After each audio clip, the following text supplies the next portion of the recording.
Hello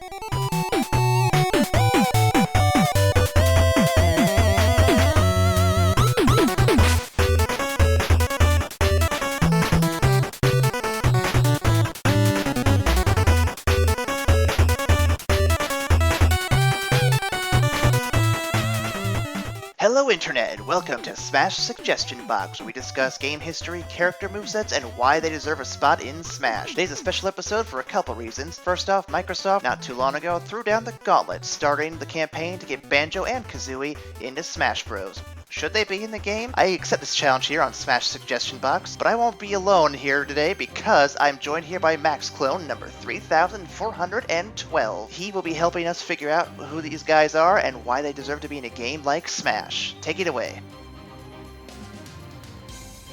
Banjo made his first appearance in another Rare game before he got his own series, Diddy Kong Racing. Banjo, along with Diddy Kong, Timber the Tiger, and several other racers joined forces to stop the evil Whiz-Pig. But due to the popularity of the character, Rare decided to spin off Banjo into his own game, thus giving the world Banjo-Kazooie. In this game, Banjo is the hero, joined by a Breagle named Kazooie, and they work together to save Banjo's sister from an evil witch named Gruntilda, who wants to steal his sister's beauty.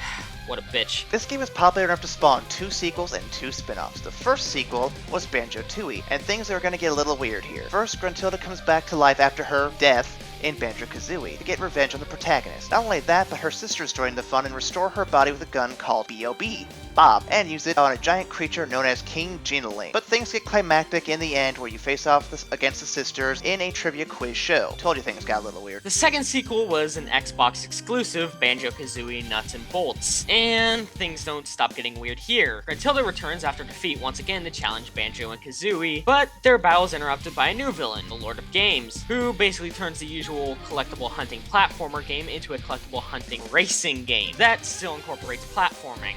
You might say it's a shout out to the origin of Banjo and Diddy Kong Racing, but we're just going to say this was trying too hard to innovate on a simple idea. And wrapping things up, there were 2 spin-off titles for the Game Boy Advance, one of which was Banjo-Kazooie Grunty's Revenge, a game in which Gruntilda takes a page from the script of Terminator and uses time travel magic to go back and try to prevent Banjo and Kazooie from ever meeting. If you know anything about time travel, this obviously doesn't work, and we still have 2 other sequels, so yeah, spoilers. The other spin-off is Banjo Pilot, which was originally planned to be Diddy Kong Pilot, but was scrapped because at this point, Rare was no longer able to work on Donkey Kong related games during the Microsoft acquisition. And now we get to the moveset. First off, we figure that since Banjo does most of the work in the games in terms of platforming and running, we'd have him be the one that deals with movement, throws, and some of the attacks like dash attacks. But Kazooie was the one who also enjoyed adventures and fighting more, so most of the moves will be tied to her beak, talons, and specials down below. Another idea we had was that the Banjo-Kazooie team had to take enough damage. Kazooie can't attack. This means no specials, and all the physical movesets are limited in terms of power because Banjo's doing them. That said,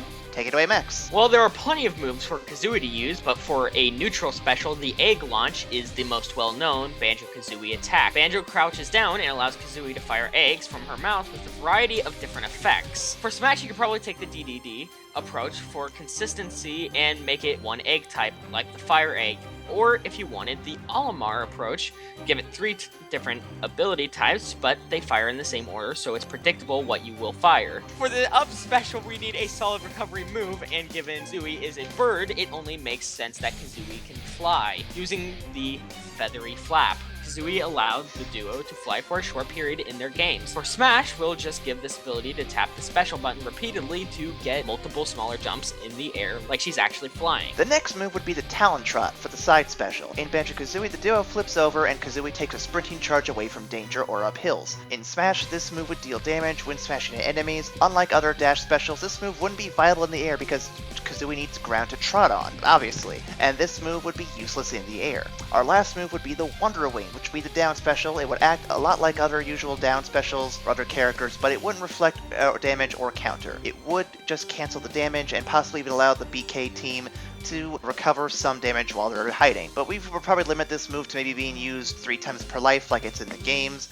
so that way it couldn't be spammed too much. The final Smash could be a few things, but having played Nuts and Bolts recently and talking about his origins in Diddy Kong Racing, I think it actually makes sense for Banjo to bring out his kart racer and run over the competition. You could either rip off Captain Falcon's Final Smash, which could be a funny parody with Banjo in the driver's seat, or you could have him in a turbocharged race kart zipping all over the stage. So why should Banjo and Kazooie be in Smash? For starters, they were on one of the most popular games in the N64, one of which that is still much beloved to this day that fans are clamoring for the re-release in Rare Replay. Not to mention that they are one of the most requested characters for Smash in regards to third-party characters. Max, any other reasons you think he should join the brawl? I think you covered it there. There's much love for the series and an insane amount of hype for the characters and the games. They first appeared alongside Diddy Kong, and it'd be amazing to see them in the fight alongside Diddy, DK, and everyone else in Smash as well. Not to mention, they could have cool stage ideas or even assist trophies featuring Gruntilda or Mumbo Jumbo. With Banjo-Kazooie, the sky's the limit. I get it, because they're a bird.